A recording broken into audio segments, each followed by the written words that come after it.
Assalamualaikum warahmatullahi wabarakatuh. Perkenalkan, nama saya Akmal Raffi Nur Syabani dari jurusan Sistem Informasi dengan BP 2011521026. Kali ini saya akan mencoba untuk melakukan membuat aplikasi dengan Borland C++ Builder, yaitu program pengurutan dan pencarian. Nah, pengurutan dan pencarian ini saya menggunakan metode insertion sort, dan untuk pencariannya itu adalah sequential search. Oke, langsung aja kita coba ya.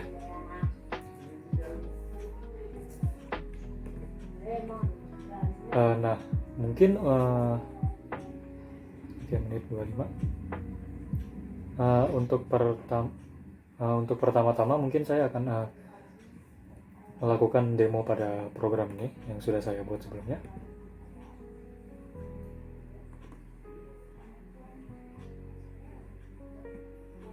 Oke, pertama user diminta untuk memasukkan input data, yaitu berupa integer. Misalkan saya masukkan 12, 11, 13, 10, 18, 17, 19, 15, 16, 20. Ini 1, 2, 3, 4, 5, 6, 7, 8, 9, 10. Nah, ini udah 10 data ya. Lalu di sini ada tombol sort data untuk melakukan proses sorting. Nah, program akan langsung mengsort dari 10 sampai 20 secara turun. Lalu ada search data. Search data ini berguna untuk mencari apakah ada angka yang di list box ini atau tidak. Misalkan saya masukkan 14 kan tidak ada di sini ya. Kita coba. Program akan mengeluarkan data tidak ditemukan. Lalu ada 19. Misalkan kita masukkan 19 ya. Data berhasil ditemukan. Lalu ada clear data untuk meng-clear semua input data yang telah kita lakukan. Oke, saya akan mencoba menjelaskan bagaimana program ini bekerja.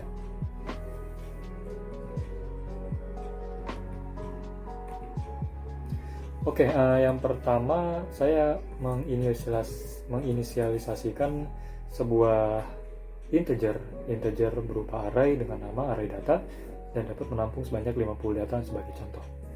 Nah, saya juga membuat integer A dan B ini untuk temporary. Untuk biasanya saya menggunakannya untuk menampung data untuk sementara, sama seperti term. Lalu ada n ini digunakan untuk menghitung panjang data yang telah kita masukkan di box pertama ini ya, box pertama ini. Lalu ada i dan y ini akan saya gunakan untuk program iterasi atau for istilahnya. Nah, saya akan membahas input data terlebih dahulu ya. Di 335 sampai 40. Nah, kita bahas dulu input data yang pertama, tombol input data. Nah, tombol input data ini berfungsi sebagai agar kita bisa memasukkan data terhadap list box pertama, list box 1 ini. Nah, yang ini adalah untuk mengambil data. Kalau array data ke n ini, itu adalah input data yang kita masukkan ke edit 1 ini. Lalu variable array data n ini akan dimasukkan ke dalam list box pertama.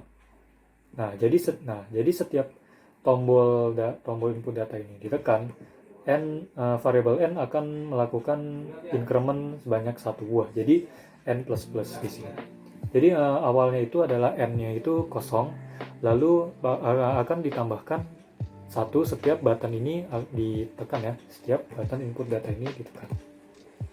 Lalu edit 1 clear ini untuk menghapus atau clearing atau edit 1 ini.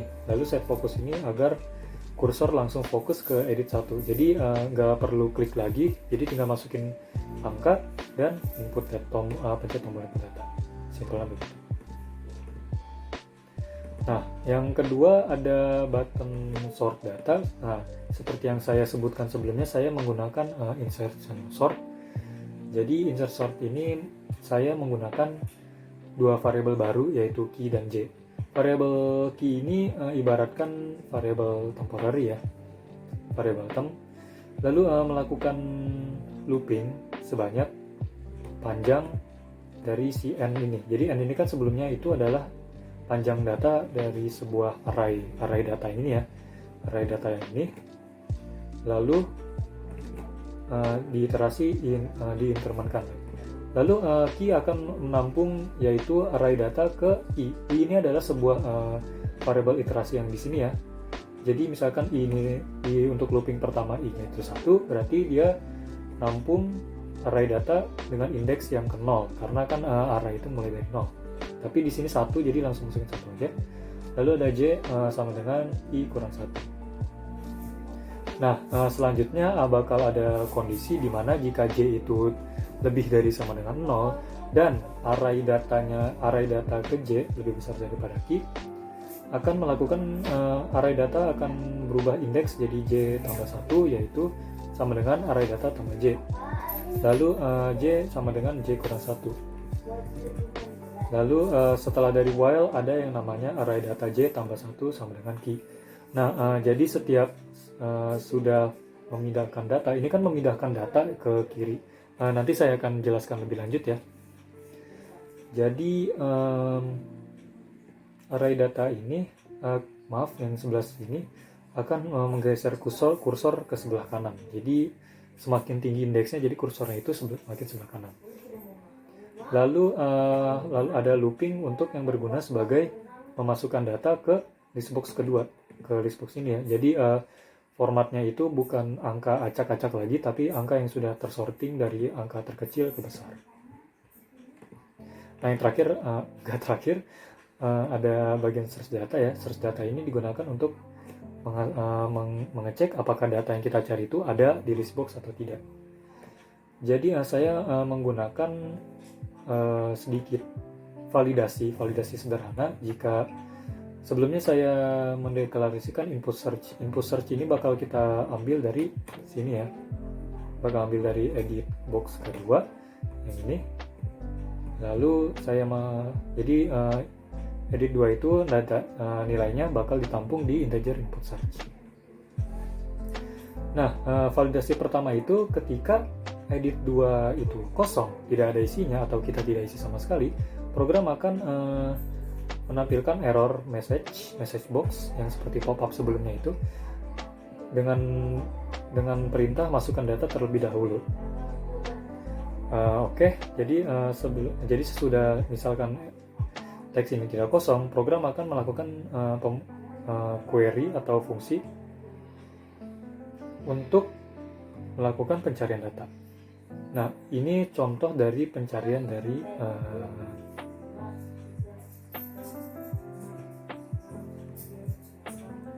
dari 25 sampai 35.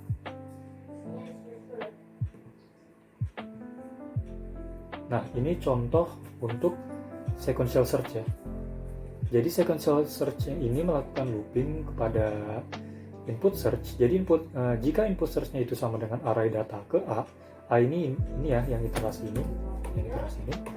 Jadi dia langsung B sama dengan A, lalu array data B disama dengankan oleh input search. Nah, jadi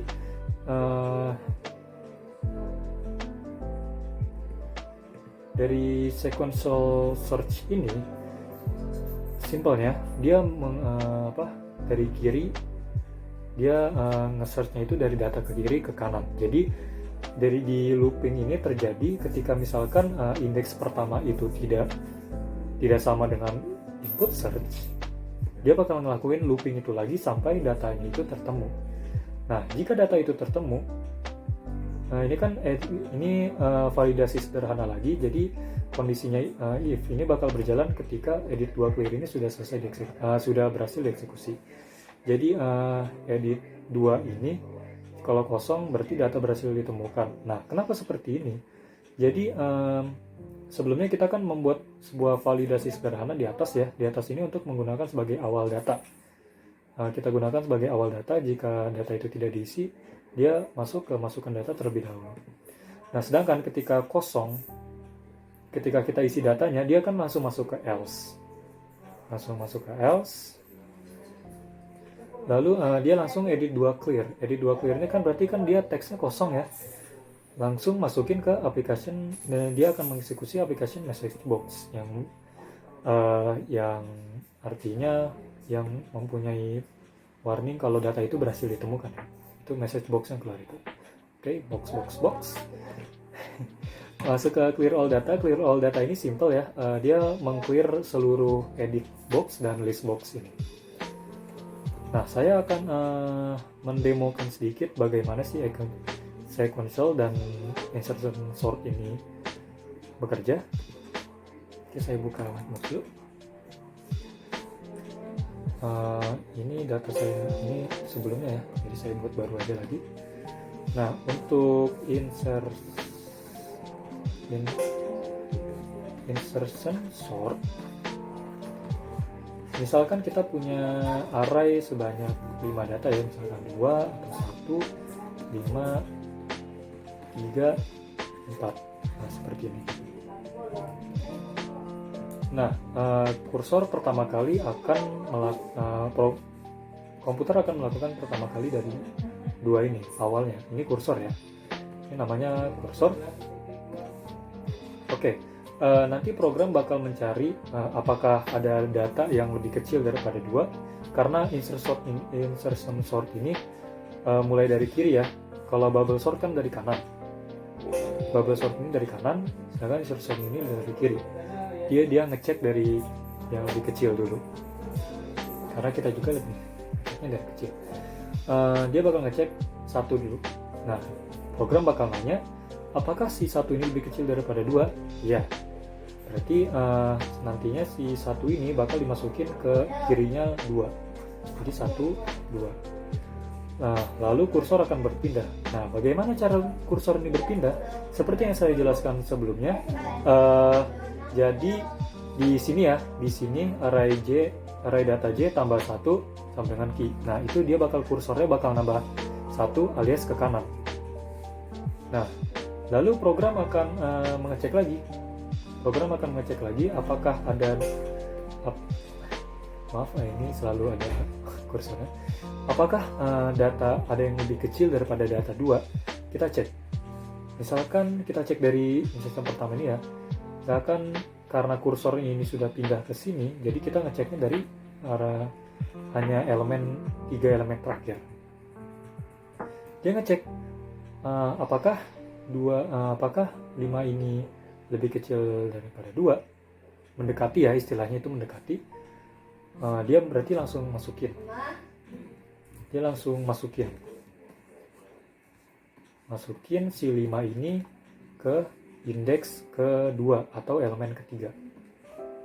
Karena array itu mulainya dari indeks ke 0 ya, ini 0, 1, 2. Nah, jadi saya nyebutnya 5 ini jadi indeks kedua. Nah, sisa data kan tinggal 3 dan 4 ya. Jadi nanti si 5 ini dicek lagi apakah ada data yang lebih kecil daripada 5. Ya, berarti 3 ya. 3 itu bakal dimasukin ke sebelah kirinya 3 ini. Jadi sama dengan 1, 2, 3, 5, 4. Nah, kursor maju lagi ke sini. Berarti ke sini ya kursornya ya. Oke, saya geser dulu sebentar. Nah, karena array sort ini terakhir, jadi kita isi dulu ya 1, 2, 3. Nah, apakah si 5 ini lebih kecil daripada 4? Tidak, berarti 4 itu lebih kecil daripada 5 ya. Berarti dia dimasukin ke kirinya 5. Jadi 5 itu digeser paling ujung. Nah, jadilah program ini udah di sort ya. Asik. Oke, mantap ya. Oke, kita lanjut lagi. Nah, yang kedua saya akan menjelaskan sequential sort.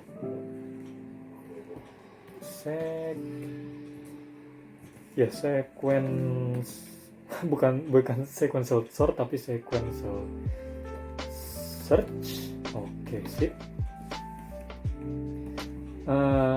Ibaratkan kita punya data acak juga ya. Sebenarnya sequential search ini berlaku di data yang acak atau data yang tidak teracak. Jadi kita bisa pilih antara dua itu, tapi saya akan mencoba untuk acak saja. 1, 4, 7, 5, 3. Nah, misalkan si user ini input data 5, dia pengen nyari 5. Nah, saya ini lagi, zoom out sebentar. Oke. Nah, jadi user minta 5, apakah si 5 ini ada searching, 5 ini ada nggak di array ini datanya? Sequence search itu bakal nge-compare input data terhadap array yang sudah kita buat sebelumnya. Jadi dia ngecek satu-satu. Apakah satu ini sama dengan 5? Satu ini sama dengan 5 ya? Enggak. 4, apakah 4 sama dengan 5? Enggak. Apakah 7 sama ini dengan 5? Enggak. Apakah 5 ini sama dengan 5 sesuai dengan user input? Ya. Nah, program akan mengecek, wah ini 5 sama 5 cocok. Nah, maka dari itu program akan mengeluarkan message box yang data berhasil ditemukan. Sedangkan kalau yang tidak ditemukan, misalkan si usernya ini input datanya 124 124 ini kan nggak ada ya di array ini, berarti si program akan mengeluarkan error, yaitu data tidak ditemukan. Nggak error sih, ini seperti validasi aja. Nah, simpelnya sequence search itu seperti itu. Oke, mungkin ini saja untuk penjelasan saya untuk program C++ ini menggunakan metode insertion dan sequence search. Bila ada kesalahan kata atau kesalahan dalam penjelasan, mohon maaf. Saya Ahmad Rafi pamit undur diri. Wassalamualaikum warahmatullahi wabarakatuh.